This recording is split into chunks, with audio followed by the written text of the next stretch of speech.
नमस्कार, मेरा नाम प्रिया सैनी है और मैं यहाँ उपस्थित समस्त आदरणीय अतिथिगण, सम्माननीय शिक्षकगण और महानुभवों का तहे दिल से हार्दिक अभिनंदन एवं स्वागत करती हूँ। आज का यह विशेष अवसर हम सभी के लिए गर्व और प्रेरणा का दिन है। यह दिवस महिलाओं की अटूट शक्ति, संघर्ष और उपलब्धियों का सम्मान करने के लिए समर्पित है। नारी केवल सृजन का प्रतीक नहीं है, बल्कि यह धैर्य, साहस और आत्मनिर्भरता का प्रतीक भी है। हमारे समाज में आज भी कुछ ऐसी छोटी सोच के लोग हैं जो महिलाओं को मात्र एक वस्तु समझते हैं, एक ऐसी वस्तु जो उनकी आकांक्षाओं को पूरा कर सके। इसी सोच को परिवर्तित करने के लिए हमने आज यह महिला दिवस का सम्मान समारोह आयोजित किया है, क्योंकि समाज में लैंगिक समानता लाने और महिला सशक्तिकरण को बढ़ावा देने के लिए यह अत्यंत आवश्यक है कि हम व्यक्तिगत स्तर पर महिलाओं के साथ हो रहे अन्याय के विरुद्ध आवाज़ उठा सकें। नारी सीता, नारी काली, नारी ही प्रेम करने वाली, नारी कोमल, नारी कठोर, नारी बिन नर का कहाँ छोड़। हमारी बुढ़ानिया आईएएस संस्था की ओर से इस विशेष पुरस्कार वितरण समारोह में आज हम सभी समाज के उत्कृष्ट योगदान देने वाले व्यक्तियों को शेखावाटी समाज रत्न और नारी शक्ति सम्मान से सम्मानित करने के लिए एकत्रित हुए हैं। हमारा उद्देश्य समाज के उन नायकों को सम्मानित करना है जिन्होंने शिक्षा, समाज सेवा, महिला सशक्तिकरण और अन्य सामाजिक क्षेत्रों में अपनी प्रतिबद्धता और परिश्रम से एक मिसाल कायम की है। अमित बुढ़ानिया वेलफेयर फाउंडेशन एक गैर सरकारी संगठन है जो 2019 से अर्थात निरंतर 7 वर्षों से वंचित एवं ज़रूरतमंद वर्गों के कल्याण के लिए कार्य कर रहा है। यह संगठन शिक्षा, महिला सशक्तिकरण और समाज सेवा के विभिन्न क्षेत्रों में सक्रिय रूप से योगदान देता है। इस एनजीओ का उद्देश्य समाज में सकारात्मक परिवर्तन लाना और ज़रूरतमंदों को एक बेहतर जीवन देने के लिए सहायता करना है। यह संगठन विभिन्न कार्यक्रमों, जागरूकता अभियानों और सामाजिक सेवाओं के माध्यम से लोगों की भलाई के लिए कार्य करता है।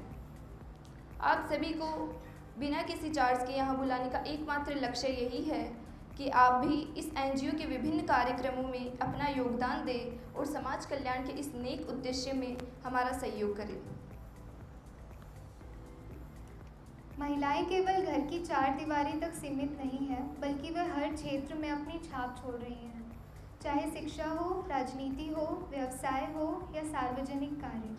आज की शाम उन महिलाओं के नाम जिन्होंने अपनी मेहनत से समाज में बदलाव की अलग जगाई है, और हमारी माननीय अतिथि भी महिलाएं हैं, इस शक्ति के जीवंत उदाहरण हैं।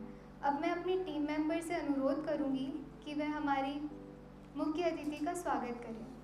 Shrimati Vimla Budhania ma'am, director of Budhania IAS.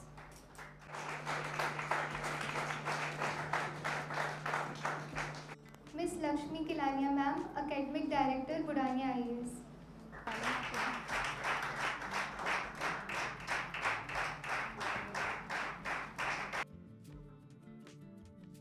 अब मैं नैतिका से अनुरोध करती हूँ कि वे डिम्पल बागड़िया मैम को सम्मानित करें, NGO head Amit Budhania welfare foundation.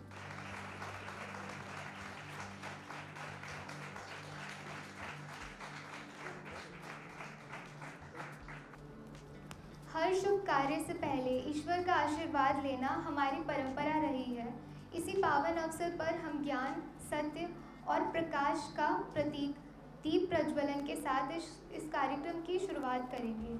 Jyoti Prakash का यह दीप अज्ञानता से ज्ञान की ओर, अंधकार से प्रकाश की ओर और असत्य से सत्य की ओर अग्रसर होने का प्रतीक है। आइए हम सभी मिलकर इस शुभ दीप प्रज्वलन समारोह में साक्षी बने।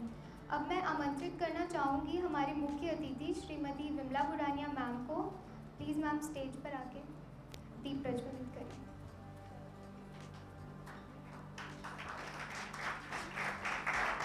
सभी अतिथिगणों से मेरा अनुरोध है कि वह स्टेज पर पधार कर दीप प्रज्वलन करें।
उन नायकों के सम्मान में समर्पित है जिन्होंने निस्वार्थ भाव से समाज को आगे बढ़ाने का कार्य किया है।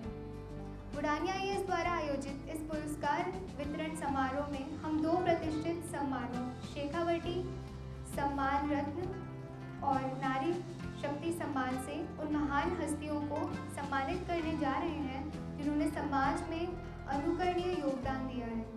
अब मैं आपके इन दोनों सम्मानों के उद्देश्यों से अवगत कराना चाहती हूँ। शेखावटी समाज रत्न का उद्देश्य उन व्यक्तियों को सम्मानित करना है जिन्होंने शिक्षा, समाज सेवा, स्वास्थ्य, संस्कृति और अन्य सामाजिक कल्याणकारी कार्यों में अद्वितीय योगदान दिया है। यह पुरस्कार समाज के प्रति उनकी निस्वार्थ सेवा और समर्पण को पहचानने और उन्हें प्रोत्साहित करने के लिए एक हमारा प्रयास है। वहीं नारी सशक्तिकरण सम्मान का उद्देश्य उन्हें सम्मानित करना है जिन्होंने महिला सशक्तिकरण, सामाजिक बदलाव, शिक्षा, खेल या अन्य किसी भी क्षेत्र में अपनी विशिष्ट पहचान बनाई है। आज के इस सम्मान समारोह को आगे बढ़ाते हुए हम सबसे पहले कुछ सांस्कृतिक गतिविधियां देखेंगे, जिनमें सबसे पहले मैं डांस परफॉर्मेंस के लिए जया भारती को इनवाइट करना चाहती हूँ स्टेज पर। Please welcome Jaya Bharti. जया भारती के लिए एक बार जोरदार तालियां हो जाए।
जया भारती ने बहुत ही शानदार प्रस्तुति की आप लोगों के समक्ष।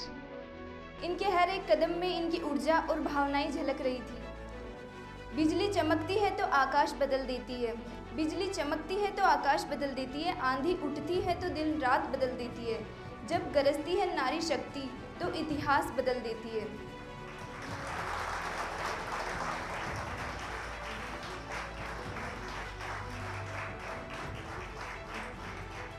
मैं नेक्स्ट वसीम को बुलाना चाहूँगी शायरी के लिए। Please welcome Wasim. एक बार वसीम के लिए ज़ोरदार तालियां हो जाए।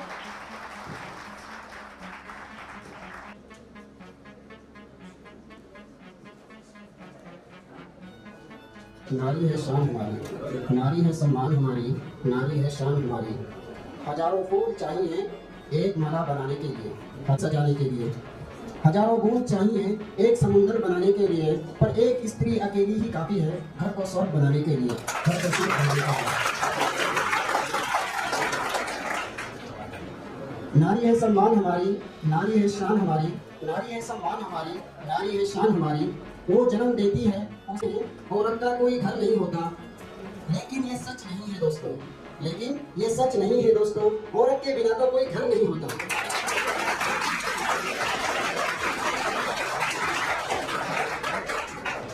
नारी है सम्मान हमारी, नारी है शान हमारी, नारी है सम्मान हमारी, नारी है शान हमारी। हर वक्त मुस्कुराती है, हर वक्त मुस्कुराती है, हर मुश्किल पार करती है, हर वक्त मुस्कुराती है, हर मुश्किल पार करती है। दूसरों की जिंदगी को खुश करने में अपनी जिंदगी गवा देती है, दूसरों की जिंदगी को खुश करने में अपनी जिंदगी गवा देती है। नारी है सम्मान हमारी, नारी है शान हमारी। कहलाई वो स्त्री, कहलाई वो एक नारी, बनकर वो एक आदर्श जिंदा है हर एहसास में नारी, बनकर वो आदर्श जिंदा है हर एहसास में नारी। माँ है वो, बेटी है वो, बहन है वो, पत्नी है वो, जीवन के हर सुख दुख में शामिल है वो, जीवन के हर सुख दुख में शामिल है वो। वसीम के लिए एक बार जोरदार तालियां हो जाए। वसीम ने नारी सम्मान समारोह के लिए और नारी को समर्पित जो शब्द कहे हैं वे काफ़ी बेहतरीन और दिल छूने वाले हैं। अब हमारे इस आगे की श्रृंखला में मैं श्रीमती विजेता चौधरी जी को इनवाइट करना चाहूँगी उनके डांस परफॉर्मेंस के लिए। प्लीज़ वेलकम विजेता चौधरी जी।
विजेता जी का उत्साह वर्धन करें।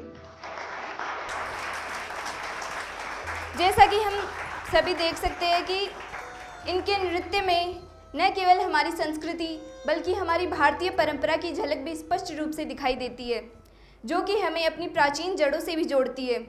आसमान को छूने की हसरत है उसमें, हर मुश्किल से लड़ने की ताकत है उसमें। आसमान को छूने की हसरत है उसमें, हर मुश्किल से लड़ने की ताकत है उसमें। न रोक सकेगी अब कोई बंदिशें, हर मंजिल को पाने की चाहत है उसमें।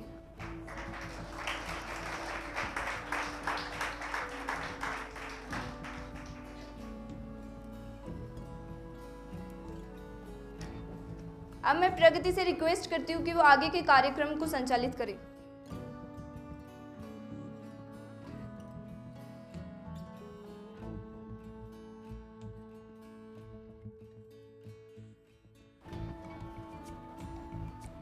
आज का यह विशेष अवसर उन व्यक्तियों को समर्पित है जिन्होंने समाज में सेवा, शिक्षा, संस्कृति, स्वास्थ्य और महिला सशक्तिकरण जैसे महत्वपूर्ण क्षेत्रों में अपना अनुत्तीर्ण योगदान दिया है।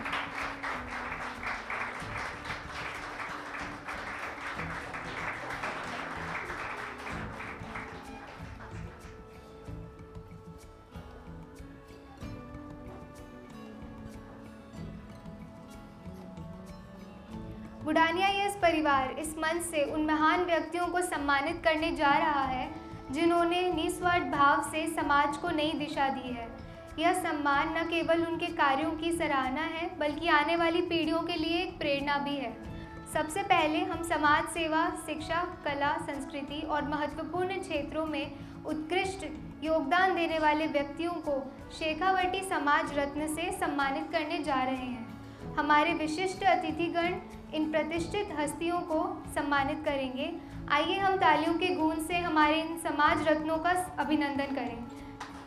मैं श्रीमती विमला बुढ़ानिया मैम से आग्रह करती हूँ कि वह स्टेज पर आके श्रीमान प्रदीप कुमार डोंगीवाल सर को सम्मानित करें।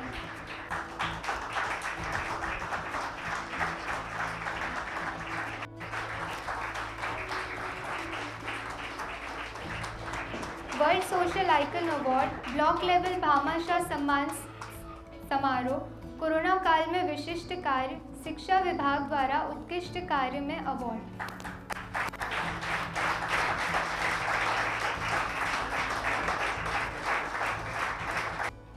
सम्मान की श्रृंखला को आगे बढ़ाते हुए मैं श्रीमान कृष्णकांत शास्त्री सर से आवेदन करती हूँ कि वह मंच पर पधारें।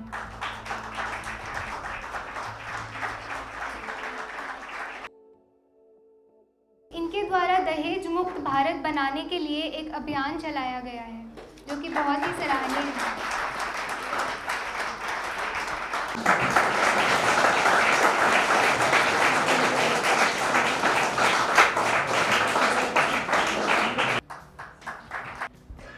श्रृंखला को आगे बढ़ाते हुए मैं श्रीमान पंडित कौशल दत्त शर्मा सर से निवेदन करती हूँ कि वह मंच पर पधारें।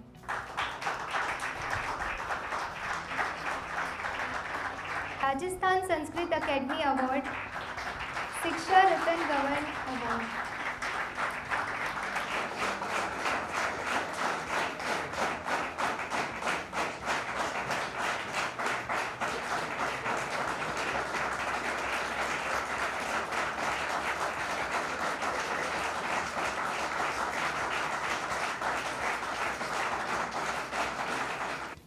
मैं श्रीमान राकेश कुमार खीचर सर से आग्रह करती हूँ कि वह मंच पर पधारें।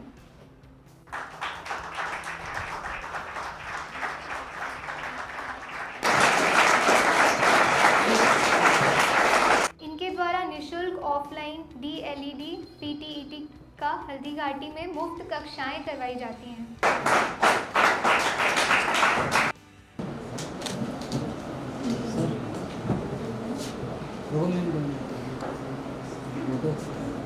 सम्मान की कड़ी को आगे बढ़ाते हुए मैं श्रीमान डॉक्टर विक्रम सोनी सर से आग्रह करती हूँ कि वह स्टेज पर पधारें।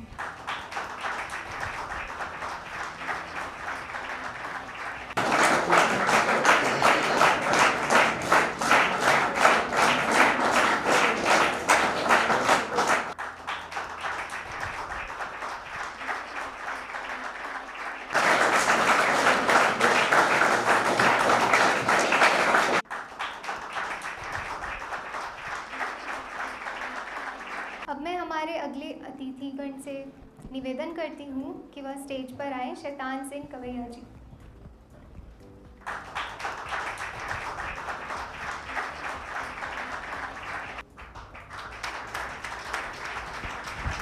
इनके द्वारा करनी सेवा संस्था चलाई जाती है, जिसमें गरीब बच्चों को शिक्षा और आगे बढ़ने का एक मौका प्रदान किया जाता है।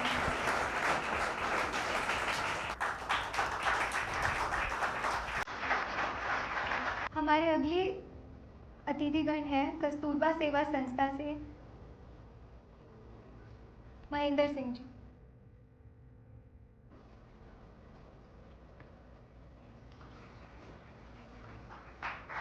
उनके द्वारा अनाथ बच्चों के लिए आश्रम चलाया जाता है।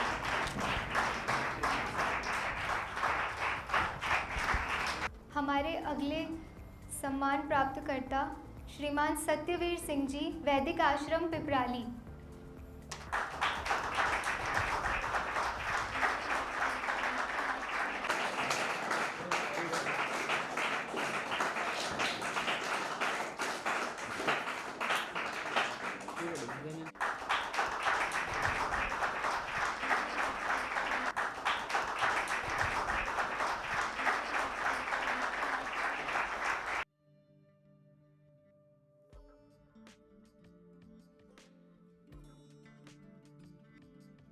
क्षण आ गया है जिसका हम सभी को इंतजार था। नारी शक्ति सम्मान पुरस्कार वितरण। यह सम्मान उन महिलाओं को समर्पित है जिन्होंने अपने क्षेत्र में अनुकरणीय कार्य किए और समाज में बदलाव की प्रेरणा बनी है। आज हम ऐसे लोगों को सम्मान करने जा रहे हैं जिनकी मेहनत, संघर्ष और समर्पण ने नई पीढ़ी के लिए प्रेरणा का कार्य किया है। आइए हम एक एक करके इन सम्मानीय अतिथियों को मंच पर आमंत्रित करते हैं। सबसे पहले मैं बुलाना चाहूँगी डॉक्टर सुनीता चौधरी जी को। एक बार सुनीता चौधरी जी के लिए जोरदार तालियां हो जाए। मैं मिस लक्ष्मी किलानिया मैम से आग्रह करती हूँ कि वह स्टेज पर आकर इन्हें सम्मानित करें। मैं मिस लक्ष्मी किलानिया मैम से आग्रह करती हूँ कि वह स्टेज पर आकर इन्हें सम्मानित।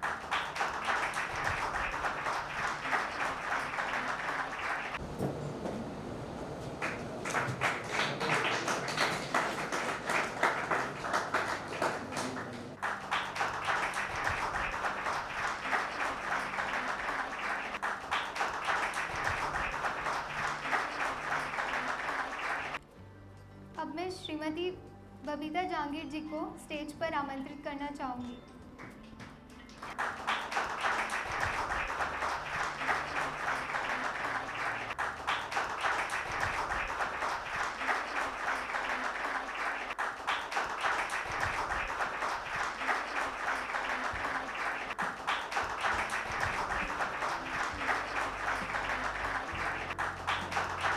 पुरस्कार श्रृंखला को आगे बढ़ाते हुए मैं विजिता चौधरी मैम से आग्रह करती हूँ कि वह स्टेज पर आकर सम्मान प्राप्त करें।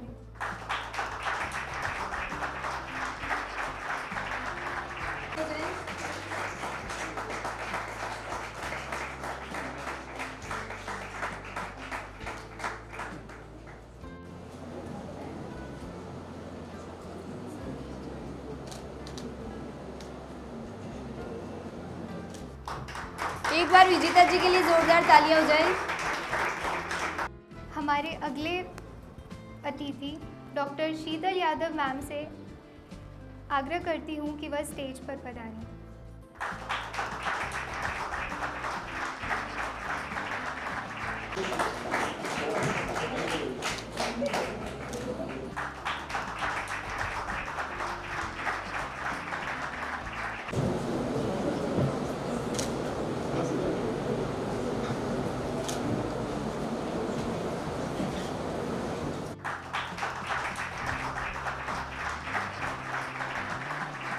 आप सभी का बहुत बहुत आभार और अभिनंदन। अब मैं आप सभी को हमारे शिक्षा किट अभियान से परिचित करवाना चाहती हूँ। अमित बुडानिया वेलफेयर फाउंडेशन की ओर से शिक्षा किट अभियान एक ऐसी पहल है जिसका उद्देश्य छात्रों को आवश्यक शिक्षण सामग्री उपलब्ध कराना है ताकि वे गुणवत्तापूर्ण शिक्षा प्राप्त कर सके। यह अभियान विशेष रूप से उन बच्चों के लिए शुरू किया गया है जो संसाधनों की कमी के कारण अपनी पढ़ाई में कठिनाइयों का सामना करते हैं। गरीब और वंचित वर्ग के बच्चों को अच्छे संसाधन उपलब्ध कराना इस अभियान का प्रमुख लक्ष्य है। इसमें गरीब बच्चों के लिए किताबें, कॉपियाँ, पेन, पेंसिल, इरेजर, शॉर्पनर इत्यादि स्टेशनरी सामग्री उपलब्ध करवाई जाती है ताकि प्रत्येक बच्चे के चेहरे की मुस्कान हमेशा कायम रहे। हमें आशा है कि आप भी इस अभियान में हमारा सहयोग करके देश की भावी पीढ़ी के लिए शिक्षा का मार्ग प्रशस्त करेंगे। आप में से जो भी हमारे शिक्षा किट अभियान में योगदान देना चाहता है वो हमारे CSR टीम को अपना नाम लिखवा सकता है।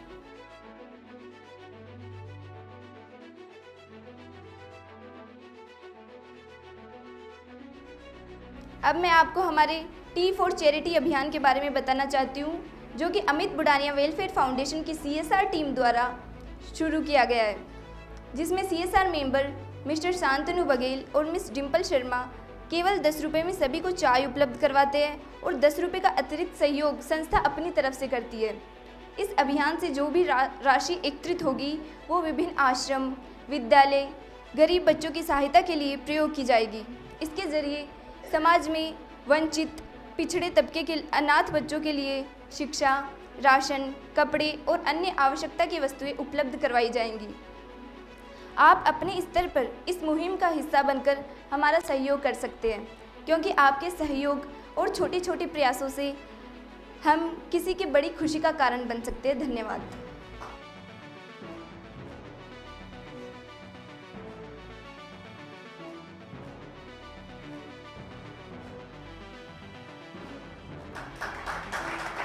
एक बार जोरदार तालियों से सर के लिए स्वागत किया जाए। इस काबिल समझा और शेखावाटी समाज रत्न से सम्मानित किया। यहाँ पे वैसे तो सब सम्मानित लोग हैं, कुछ बच्चे भी हैं, स्टूडेंट्स हैं जो मेरे छोटे भाई बहन हैं, और उनके लिए है ना, बड़ों से तो मुझे सीखने को मिलता है, छोटे को अगर मैं थोड़ा सा कुछ बता दूँ तो बढ़िया रहेगा। देखो, एक तो सबसे बड़ी बात है क्या, जैसे मैडम बात करी थी संस्कार की, है ना, अभी बैठे तो संस्कार की बात देखो ऐसे है। मैं ना जीवन में एक चीज़ सीखी है, सुबह अगर उठते ही आप लोग माता पिता के और घर में कोई भी बाहर का कोई भी आया हो, उनके पैर छू के अगर आप घर से निकलते हो तो आपके सारे बिगड़े काम बन जाएंगे, कोई भी परेशानी कभी नहीं आएगी। दूसरी बात, जैसे अमित बुडानिया वेलफेयर फाउंडेशन ने स्टार्टअप कर रखा है लोगों की सेवा करना, और मैंने भी कुछ ऐसे ही सेवा कर रहा हूँ मैं भी, और अब इनके साथ जुड़ चुका हूँ, तो मैं भी एक एक्सपीरियंस शेयर कर दूँ आपको कि अगर कहीं पे भी आज आप जा रहे हो, रास्ते चल रहे हो, कभी किसी का खुदा न खास्ता को गलती से कोई एक्सीडेंट वगैरह हो जाए, तो अपना कोई भी ज़रूरी काम हो, चाहे कितना भी ज़रूरी काम हो, छोड़ के पहला काम ये करना है कि उनको नज़दीकी कोई भी हॉस्पिटल में उसको पहुंचाओ। उसके बाद जो अपन को सुकून की प्राप्ति होने वाली है, उससे बढ़िया कोई सुकून नहीं, मतलब सेवा से बड़ा कोई धर्म नहीं है।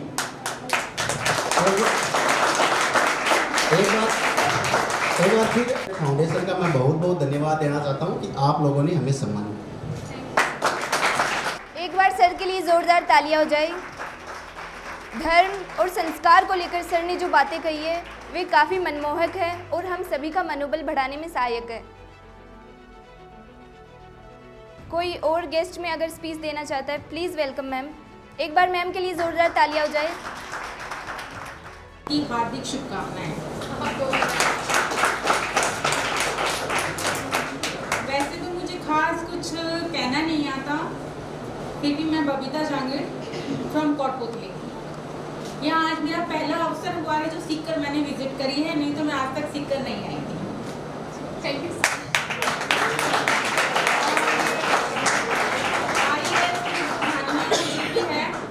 एक्चुअली मुझे इस बारे में कुछ जानकारी थी नहीं, मेरे पास तो खाली एक कॉल आया था कि मैडम आप आ सकते हो क्या, तो मैंने मना कर दिया था कि फिलहाल देखेंगे, क्योंकि मेरे पास काम ज़्यादा रहता है, मेरे लिए खुद के लिए टाइम नहीं है। तो मेरे बच्चे भी बोले और मेरी फ्रेंड्स वगैरह थी, यार जाने का मौका मिल रहा था, एक बार विजिट करके देख लीजिए। तो मैं 2020 से ओनली फॉर गर्ल्स के लिए स्किलिंग पे काम कर रही हूँ। आज तक मैंने 1000 लड़कियों को स्किल्स करवाया है, जो 1000 की 1000 लड़कियां जॉब कर रही हैं।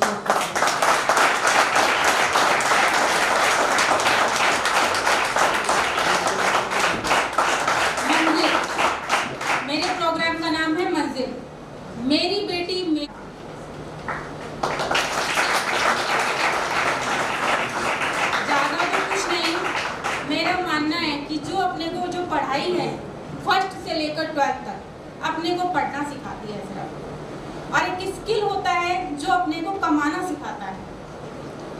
हर लड़की को अपने लिए, खुद के लिए कमाना बहुत ज़रूरी है। पाएंगी, बराबरी नहीं पाएंगी, ये आप सब लोग जानते हैं।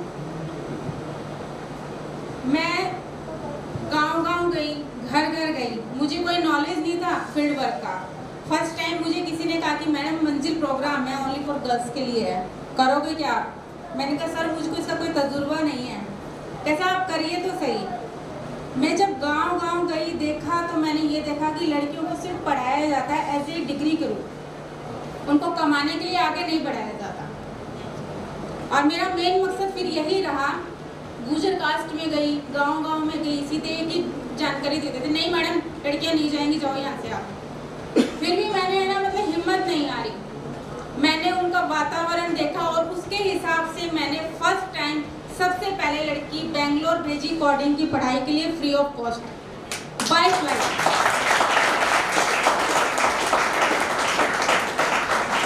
टाइम्स ऑफ इंडिया वाले आए, एक स्टोरी कवर की जहां मुझे शिक्षा मंत्री से एक अवार्ड भी मिला। वो मेरे लिए पहला किताब था सबसे, जो मैंने कभी सपने में भी नहीं देखा। मैं दिल्ली में पली बड़ी रहने वाली ग्रामीण एरिया में शादी करके आई थी। आज मैं अपने ग्रामीण एरिया में सबसे पहले अपने घर में बहू हूँ जो बाहर रह के काम कर रही है, और जो मुझे सम्मान भी मिलता है मेरे घर के अंदर। और मैं आप लोगों का आभार व्यक्त करती हूँ कि आज मुझे यहाँ पर बोलने का मौका दिया। धन्यवाद।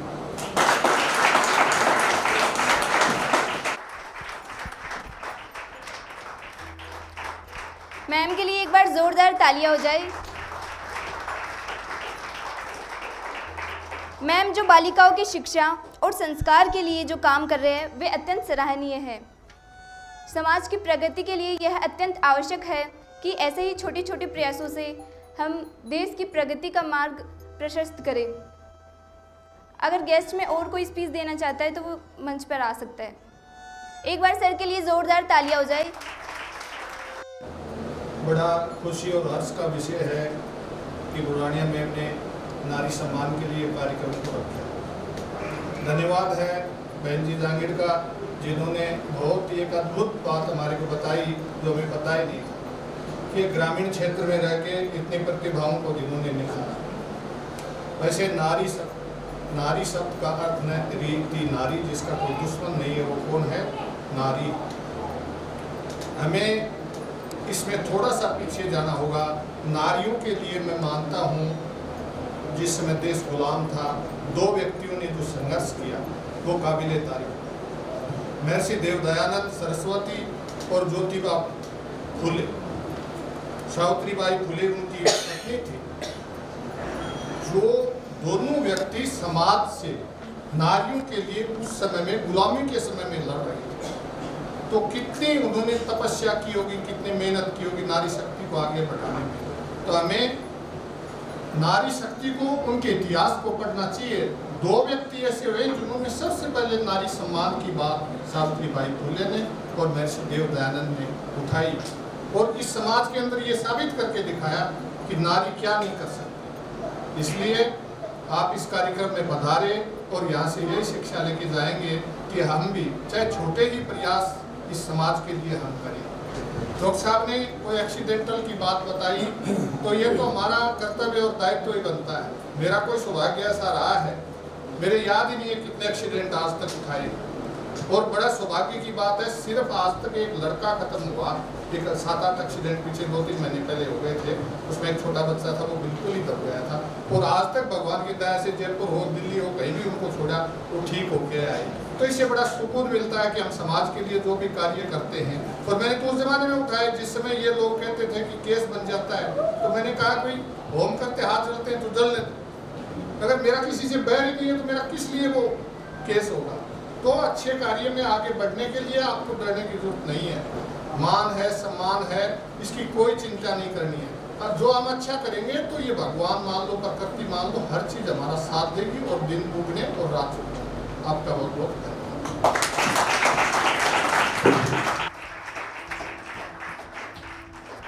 गेस्ट में जो भी नेक्स्ट अपना स्पीच देना चाहता है प्लीज़ वेलकम। एक बार जोरदार तालियां हो जाए सर के लिए। आज बुढ़ानी IAS कोचिंग के द्वारा जो नारी शक्ति सम्मान और शेखावाटी समाज रत्न सम्मान कार्यक्रम आयोजित किया जा रहा है, सबसे पहले तो आपका धन्यवाद कि आपने हम सबको यहाँ आमंत्रित किया। दूसरा, अभी बात चली थी कि समाज में क्या क्या कार्य कर रहे हैं, क्या क्या नहीं करने चाहिए। आज का समय ऐसा है कि जो भी कोई अच्छा कार्य करेगा उसको गिराने का लोग प्रयास करेंगे। अभी हम ऑफिस में बैठे थे, मैडम बता रहे थे कि हमने भी जब शुरू किया तो बहुत से लोग हमारे विपरीत आए थे। यहाँ हमारे बीच एक ऐसी शख्सियत बैठे हैं, श्रीमती विजेता जी। इन्होंने भी जब गांव से निकलकर अपना नृत्य प्रोग्राम शुरू किया था, मैं इनके कमेंट्स पढ़ता था, बहुत से लोग विचित्र कमेंट, अच्छा प्रयास किया। दूसरा, मेरे ही गांव से श्रीमान शैतान सिंह जी कविया यहाँ बैठे हैं, एक बार इनके लिए जोरदार तालियां। ये श्री करणी सेवा संस्थान जो गरीब झुग्गी झोपड़ियों के लिए चलाते हैं, और पिछले दिनों हमारे देश के प्रधानमंत्री श्रीमान नरेंद्र जी मोदी के समक्ष इनका कार्यक्रम था, बहुत शानदार हुआ। यहाँ कुछ विद्यार्थी भी बैठे हैं। मैं आप सभी से यही कहना चाहूँगा कि आप कभी भी पीछे मत हटिए। मैं यहाँ आया, मेरे साथ दो शख्सियत ऐसी है, हम भी बहुत अच्छा समाज सेवा का काम कर रहे हैं। मैं आपसे परिचय करवाना चाहता हूँ कि हमारे यहाँ पास में बार्डवास गांव है, वहाँ भवानी निकेतन सीनियर सेकेंडरी स्कूल चलती है। मैं एक बार महेश जी से निवेदन करता हूँ कि आप भी खड़े हो। 15% बच्चों को निःशुल्क शिक्षा देते हैं, एक बार जोरदार तालियां इनके लिए। और श्रीमान रामकिशोर जी सोनी जिनका निर्देशन मुझे हमेशा मिलता है, मेरे को यहाँ तक लाने में उनका योगदान है। ब्राइट मून माध्यमिक विद्यालय काशी का वास, एक बार इनके लिए भी जोरदार तालियां। अब मैं एक छोटी सी कहानी के माध्यम से मेरी बात पूरी करूँगा कि कभी भी ये नहीं सोचना चाहिए कि मैं गांव से आया हूँ या मैं कहीं से आया हूँ। हमें हमेशा आगे बढ़ने का प्रयास करना चाहिए। दिल्ली में एक बहुत बड़ा अस्पताल है, सर गंगाराम हॉस्पिटल, जो एक बड़ा अस्पताल है। सर गंगाराम अस्पताल कैसे बना, मेरी कहानी इसी पे है। जब हमारा देश भारत और पाकिस्तान एक हुआ करता था, लाहौर के पास एक छोटे से गांव से श्रीमान गंगाराम जी रहने वाले थे। गंगाराम जी के पिता दौलत राम जी एक साधारण काम करने वाले आदमी थे। गंगाराम ने जब 10वीं पास कर ली तो उस गांव में कोई भी ऐसा विद्यालय नहीं था कि उसके आगे वो पढ़ाई कर सके। तो दौलत राम जी के परिवार की हालत भी इतनी अच्छी नहीं थी। उनके एक चाचा लाहौर के चीफ इंजीनियर के ऑफिस में बाबू का काम करते थे। तो एक बार चाचा जब गांव में आए तो दौलत राम जी ने ये कहा कि यार ऐसी व्यवस्था कर दे कि ये छोरा वहाँ कुछ काम करने लग जाए। अब पढ़ाने के लिए तो मेरे पास पैसा है नहीं और ये वहाँ लग जाए। तो चाचा ने ये कहा कि अभी तो ऐसी कोई व्यवस्था है नहीं, जब भी मेरे पास व्यवस्था होगी मैं आपको बता दूंगा। तो एक बार चीफ इंजीनियर के ऑफिस में एक चपरासी की पोस्ट खाली हुई, तो चाचा ने दौलत राम जी को समाचार भेजा कि अब बच्चे को यहाँ भेज दो और वो काम लग जाएगा। तो गंगाराम एक गांव का साधारण सा व्यक्ति था, एक बच्चा था, वो चला गया वहाँ लाहौर चीफ इंजीनियर के ऑफिस में। अब स्थिति ये बढ़ती है कि अपन जब भी कहीं ऑफिस में जाते हैं तो एक चेयर तो सामने होती है, सामने 4-5 चेयर डली हुई रहती है। गंगाराम गांव का बच्चा था, उसको ये पता नहीं था कि ये किस लिए है। गंगाराम ने ये सोचा कि ये कुर्सी है इसलिए कि जब एक आदमी आता है तो वो इस पे बैठ जाता है, और जब 4-5 लोग आते हैं तो वो इन पे बैठ जाते हैं। गंगाराम जाके उस कुर्सी पे बैठ गया। अब कहानी शुरू यहाँ से होती है। जैसे ही लाहौर का चीफ वहाँ आया, उसने देखा, उसको गुस्सा आ गया। उसने गंगाराम पर ज्ञान झाड़ दिया, ऐसा है वैसा है, गांव के गंवार है, बैठता नहीं आता, ये नहीं आता, वो नहीं आता, बहुत सारी बातें सुना दी। और सुनाते सुनाते एक चांटा रसीद कर दिया। चेयर घूमने वाली थी, गंगाराम उस चेयर पे घूमने लग गया। थोड़ी देर बाद में गंगाराम उठ के ऑफिस से बाहर आता है, सामने से चाचा आते हैं। चाचा ने ये सोचा कि गांव का लड़का है, जब शहर में आया तो मायूस हो गया कि भाई अब मेरा क्या होगा। तो चाचा ने ये कहा, गंगाराम तू चिंता मत कर, तू जिस काम के लिए आया वो काम हो जाएगा। लेकिन गंगाराम उस समय बोला नहीं। तो उसने आसपास के लोगों से पूछा कि भाई इसके साथ क्या हुआ। तो लोगों ने बताया कि ऐसी बात हुई। तो गंगाराम ने एक ही बात कही कि चाचा मुझे ये बताओ कि उस कुर्सी पे कैसे जा सकता हूँ। चाचा ने कहा ये अपने बस का काम नहीं है गंगाराम, ये बहुत बड़ी कुर्सी है, बहुत बड़ी पढ़ाई करनी है। लेकिन गंगाराम की एक ही जिद की चाचा मुझे ये बताओ उस कुर्सी पे कैसे जाना है। तो चाचा ने ये कहा कि देख बच्चे ने जिद कर दी, गांव का छोरा है, इसके बात दिल पे लग गई।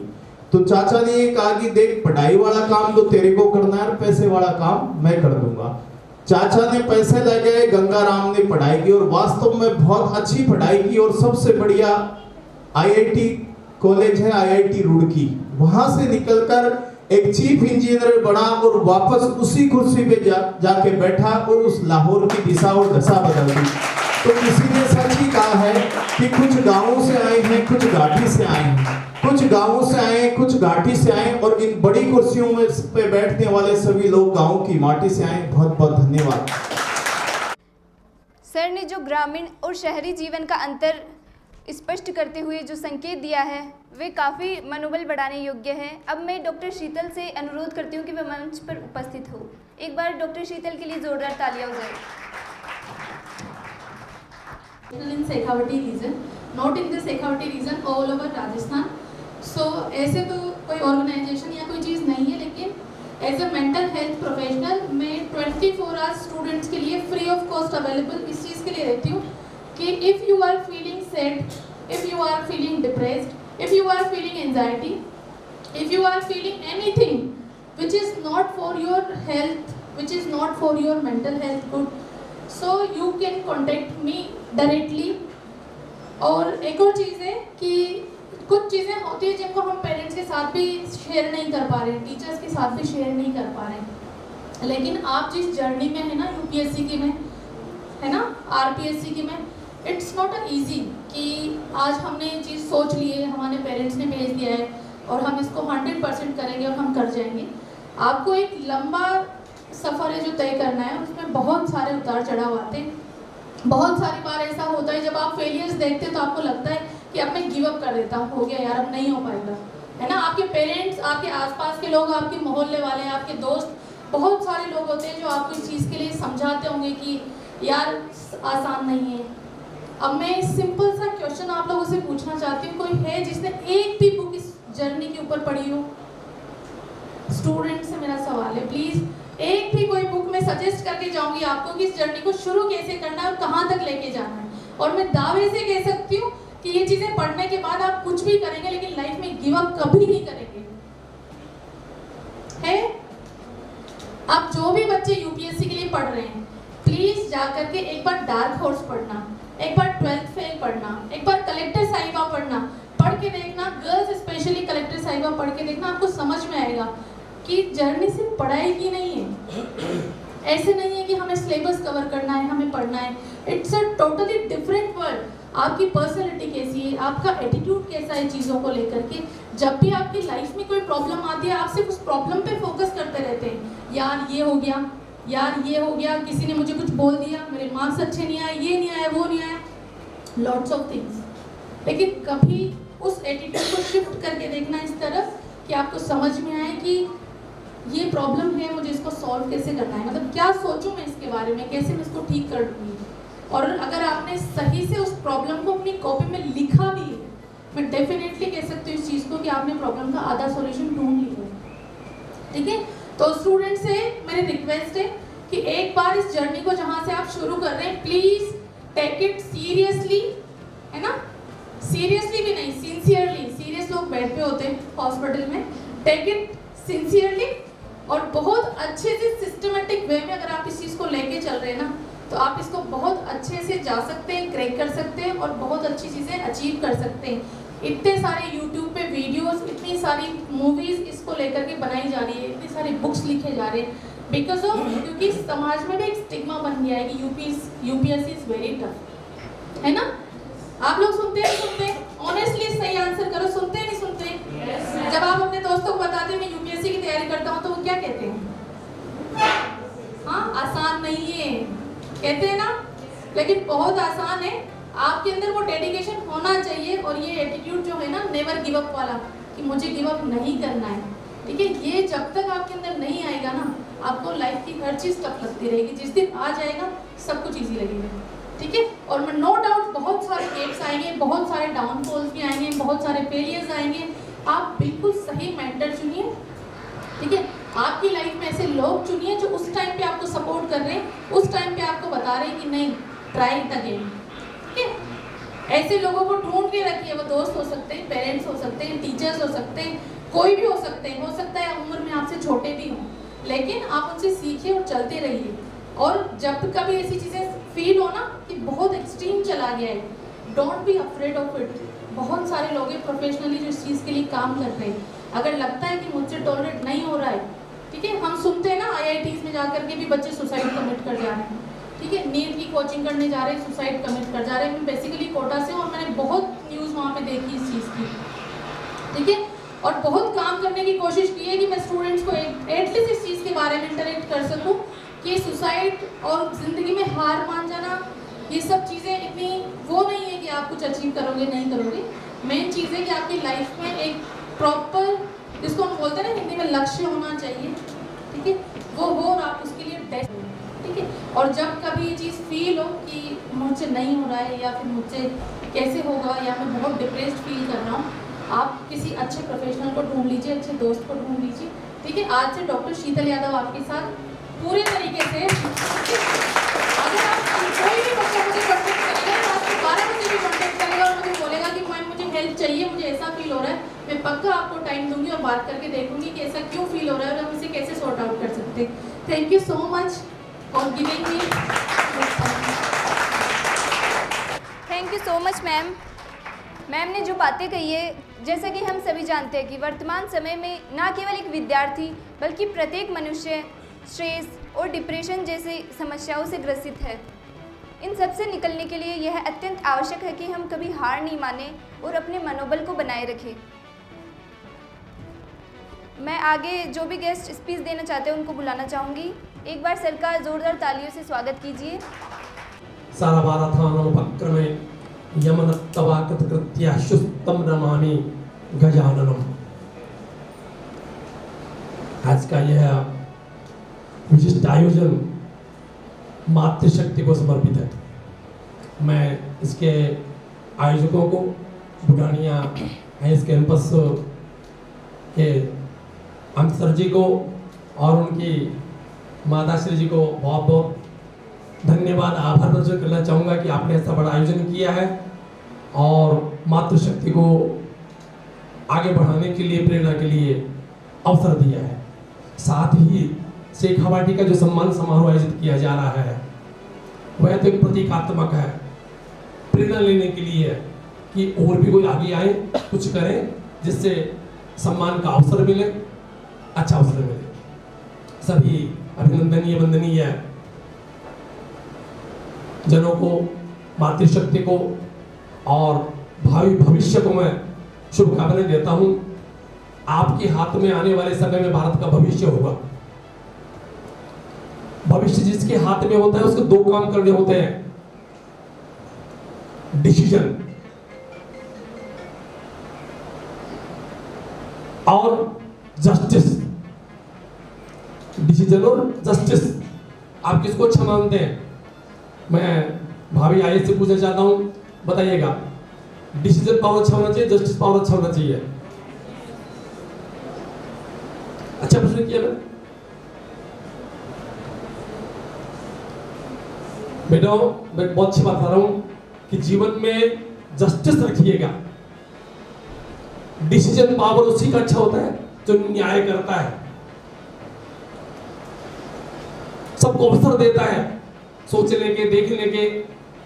और आज जो बड़े अधिकारी हैं, जो बड़े नेता हैं, उनके डिसीजन लोगों को प्रिय लगे, देने लगे, उनका न्याय वास्तव में गले उतरता है सबकी। आप जस्टिस के प्रति समर्पित रहिएगा और काफी कुछ बातें सबको बताइए, सबने बताई आपको। दूसरी बात बताना चाहूंगा कि शॉर्टकट से दूर रहिएगा। जो छोटे रास्ते हैं, जल्दी पहुंचने के, मंजिल पे जल्दी पहुंचने के रास्ते हैं, उनसे बहुत दूर रहिएगा। अजीब सा लगा क्या? अजीब सा लगा? बड़ का पेड़ 10-20 साल में जाके तैयार होता है। गेहूं की जौ की बाली, पेड़ पौधा 2 महीने फल दे देता है। भविष्य किसका अच्छा है? वट वृक्ष का, जो समय लेता है।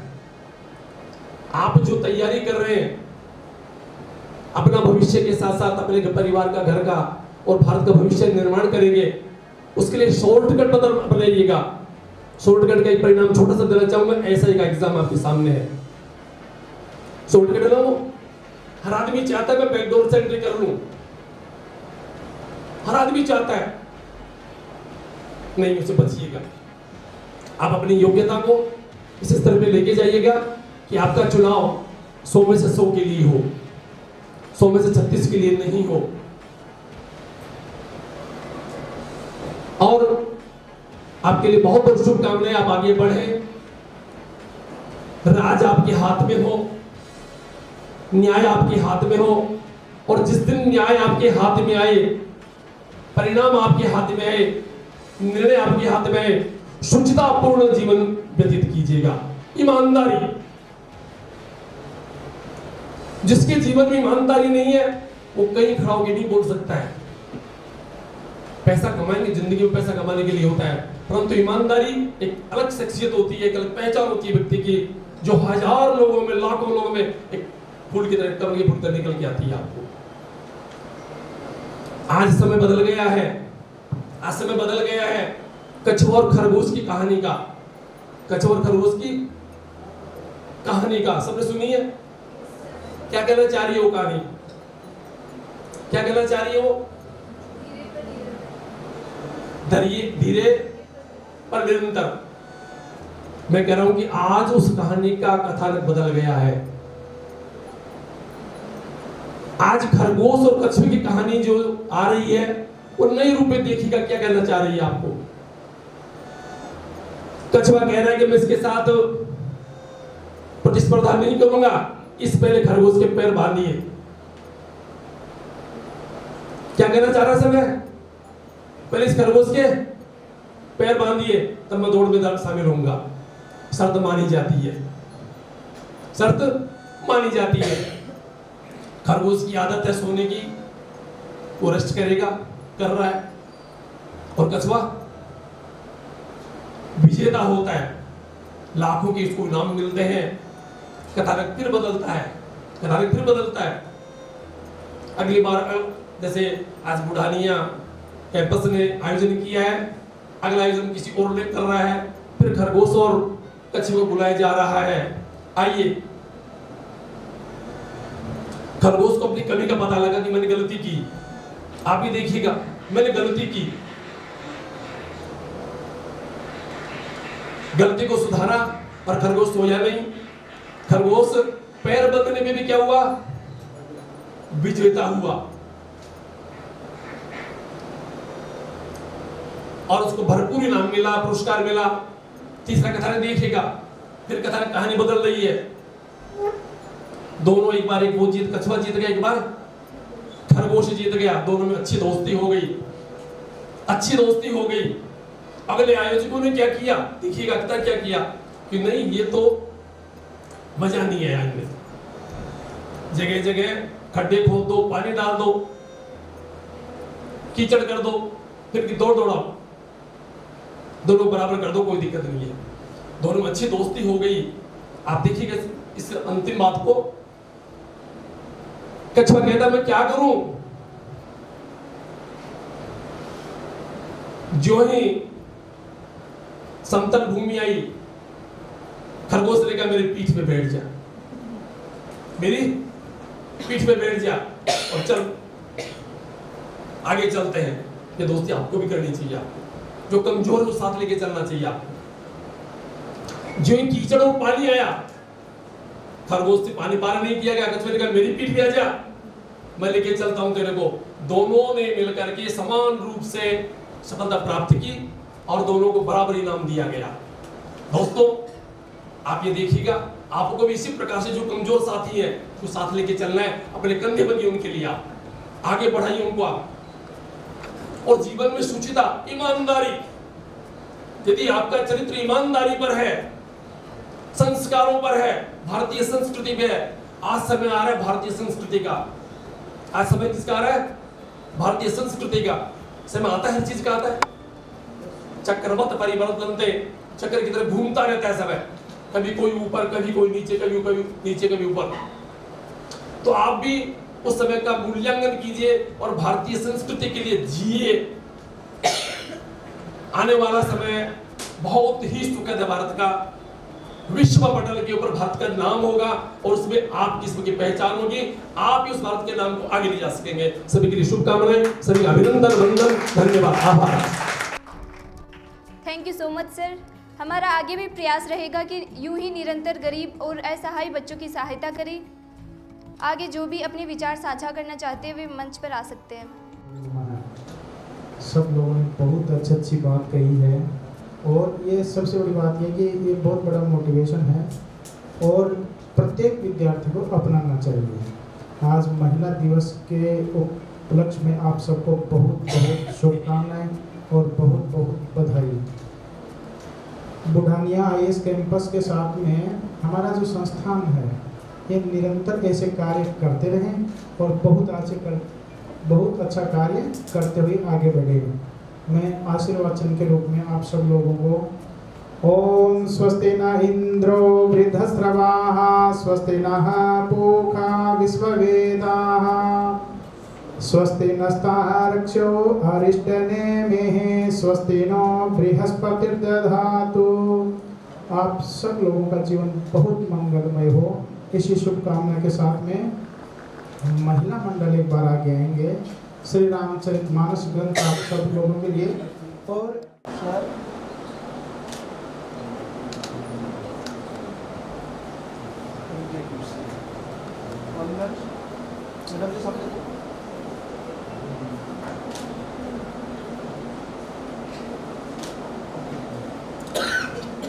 बहुत बहुत धन्यवाद।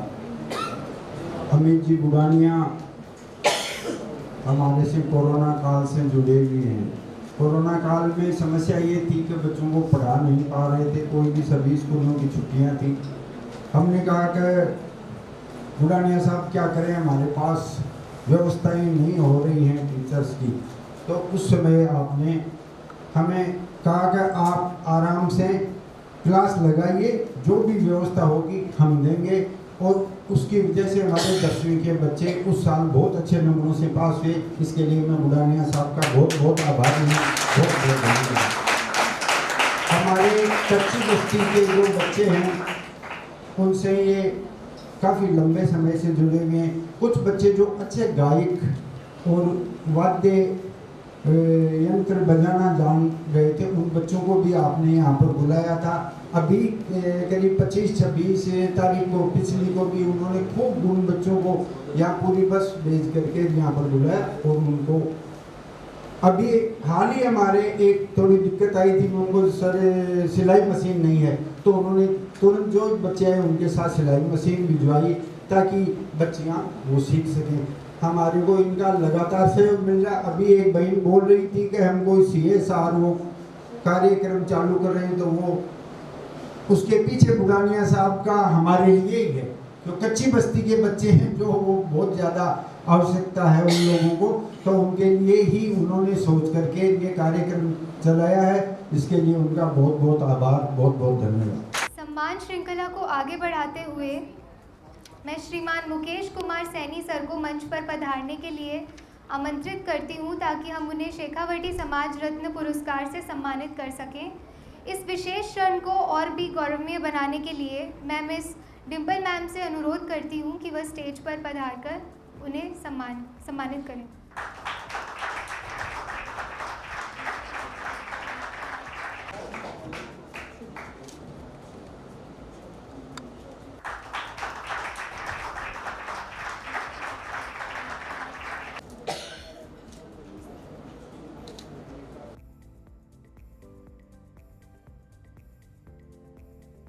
मैं अपने पार्टिसिपेंट से आग्रह करती हूँ कि वह स्टेज पर पधारें। सबसे पहले जया भारती, जिन्होंने बहुत ही अच्छे डांस परफॉर्मेंस हमारे सामने प्रस्तुत किया। जया भारती के लिए एक बार जोरदार तालियां हो जाए।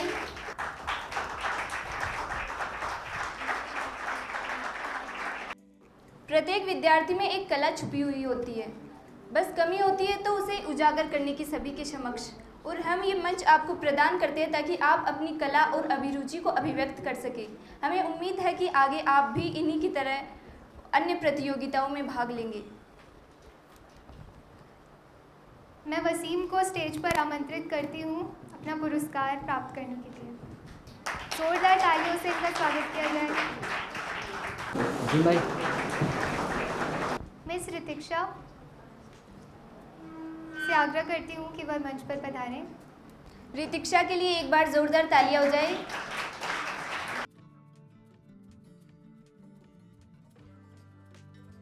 अब मैं विजेता चौधरी मैम से आग्रह करती हूँ कि वे मंच पर उपस्थित हो। एक बार विजेता मैम के लिए जोरदार तालियां हो जाए।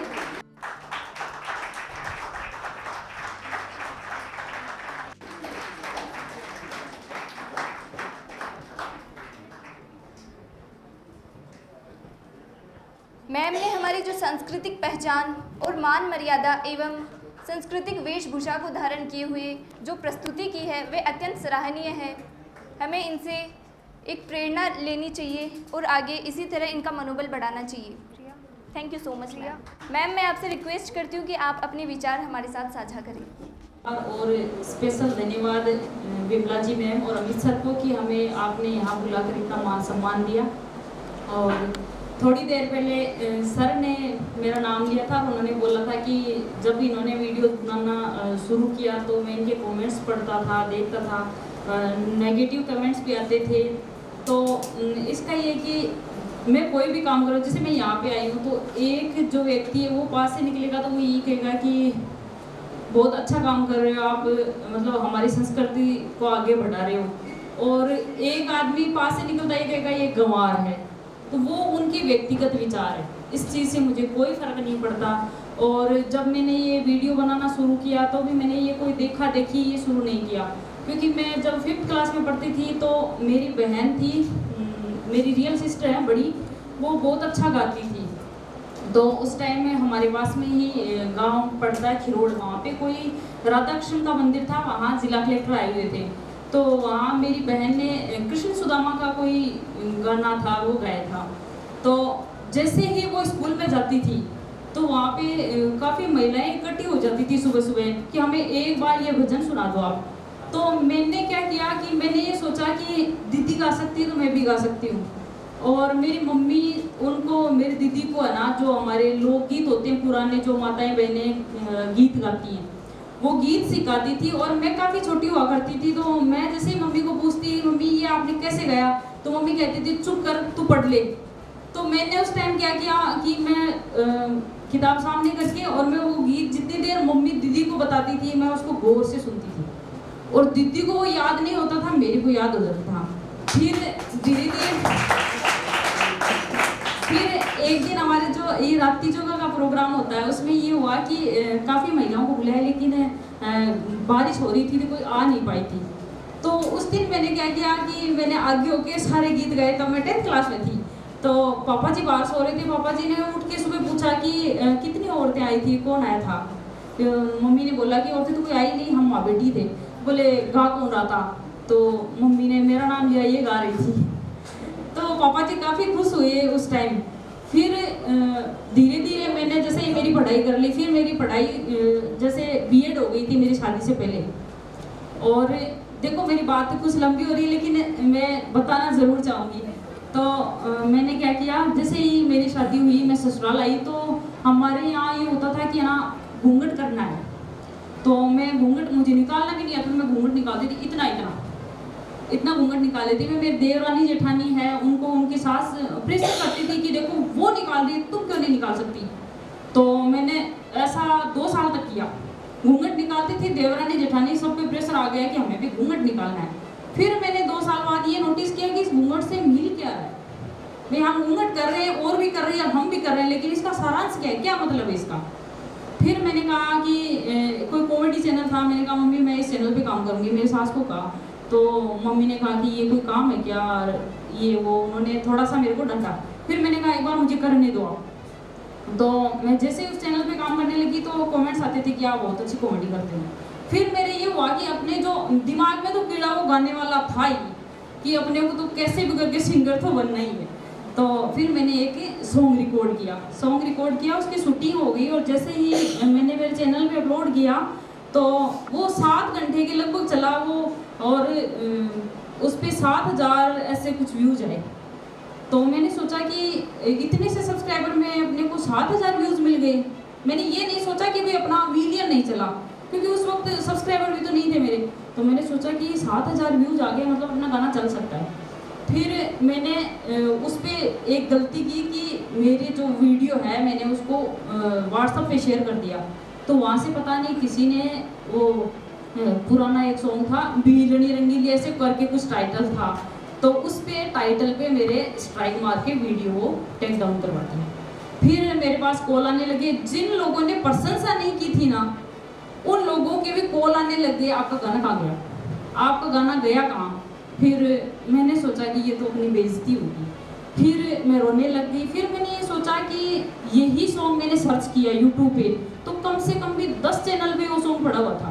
तो मैंने सोचा कि इनको स्ट्राइक नहीं आई, भाई इनका तो लाखों में चल रहा, अपने तो 5,000 पे स्ट्राइक आ गई, मतलब हम गा सकते, ये तो कन्फर्म है।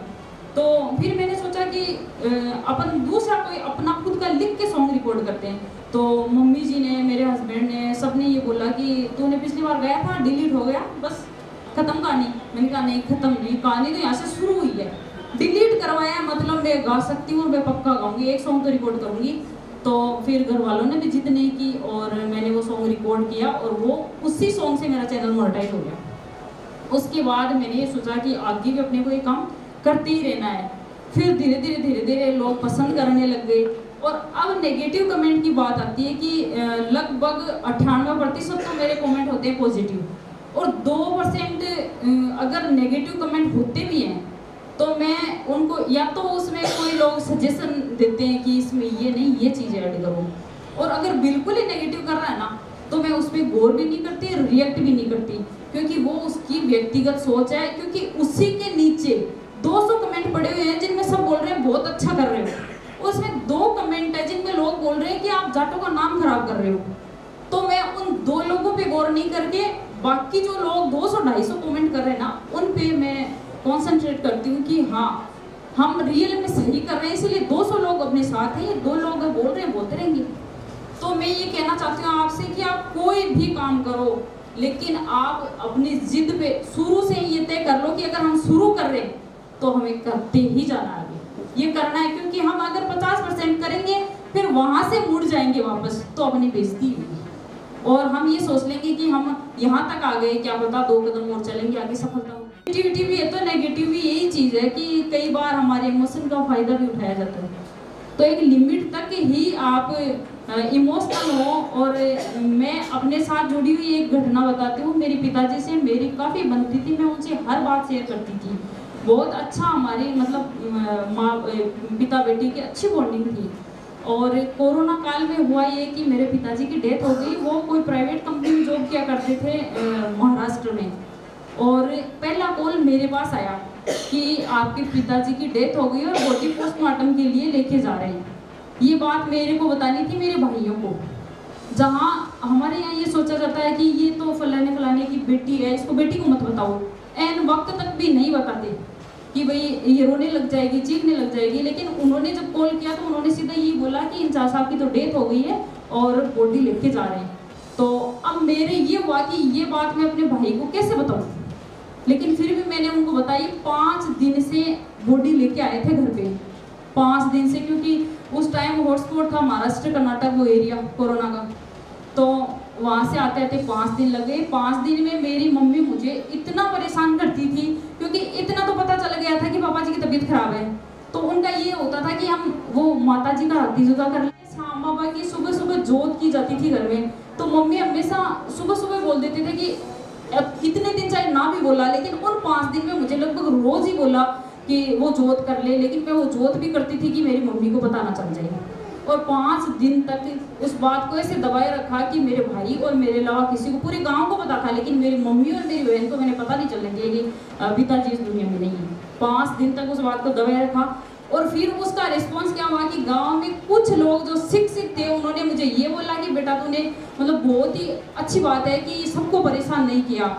वहीं पे कुछ औरतें ये बोलने वाली भी थी कि इसकी तो सगाई हो गई है, ये उस लड़की से बात करती है, इसको पिता से क्या मतलब है, इसको क्या मतलब है पिता से, मरो या जियो, इसीलिए तो इस कोरोना नहीं आया। तो वही है कि एक बात के दो अर्थ निकलते हैं, कुछ लोग पॉजिटिव सोचते हैं, कुछ लोग नेगेटिव सोचते हैं। तो इस चीज से हमें कोई मतलब नहीं। Thank you so much ma'am. Ma'am के निजी जीवन और कठिन परिश्रम से हमें एक प्रेरणा को उजागर करने का प्रयास करना चाहिए। आगे मैं प्रगति से रिक्वेस्ट करती हूँ कि वो कार्यक्रम को संचालित करें। सम्मान श्रृंखला को आगे बढ़ाते हुए मैं श्रीमान राम किशोर सैनी सर को मंच पर पधारने के लिए आमंत्रित करती हूँ। इस विशेष क्षण को और भी गौरवनीय करने के लिए मैं मिस लक्ष्मी किलानिया मैम को स्टेज पर आमंत्रित करती हूँ।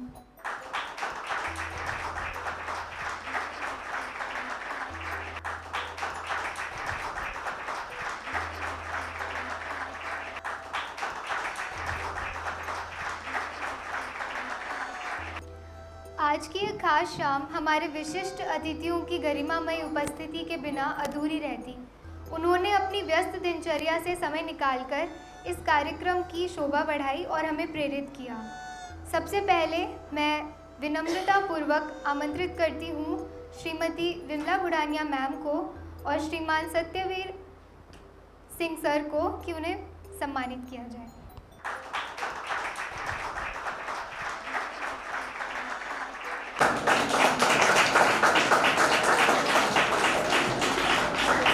एक बार मैम और सर के लिए जोरदार तालियां हो जाए।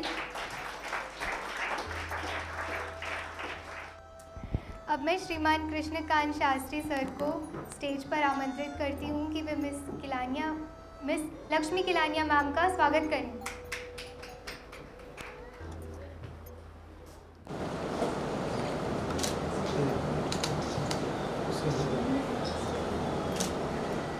अब मैं डिम्पल मैम को सम्मानित करने के लिए श्रीमती विजेता चौधरी जी को स्टेज पर बुलाना चाहूँगी। एक बार डिम्पल मैम के लिए जोरदार तालियां हो जाए।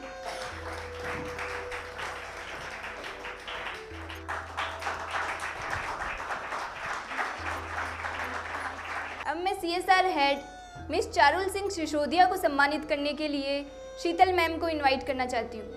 Please welcome Sheetal ma'am and Charul. एक बार जोरदार तालियां हो जाए चारुल के लिए।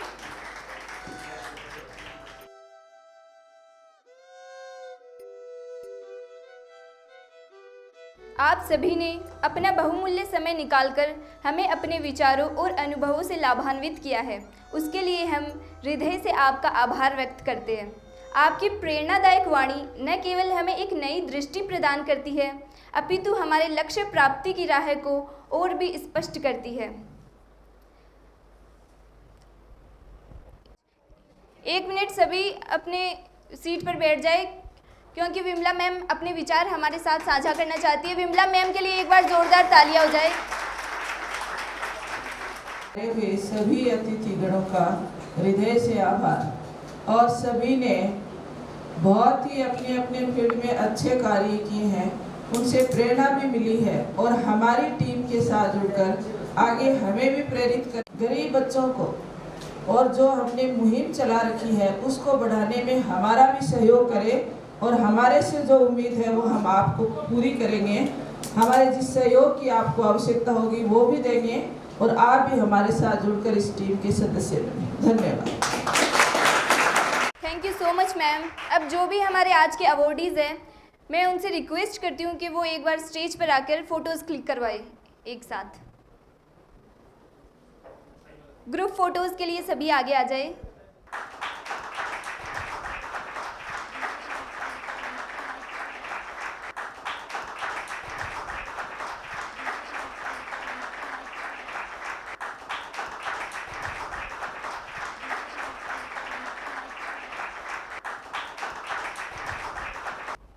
कार्यक्रम को अंतिम श्रेणी प्रदान करते हुए मैं आप सभी को बताना चाहती हूँ कि पास वाले रूम में स्नैक्स प्रोवाइड करवाए जा रहे हैं और जो भी फ़ोटोज़ क्लिक करवाने चाहते हैं वो स्टेज पर आकर फ़ोटोज़ क्लिक करवा सकते हैं। आपने अपने व्यस्त जीवन में से अपना बहुमूल्य समय आज हमें इस विशेष अवसर पर प्रदान किया, इसके लिए हम सदैव आपके आभारी रहेंगे।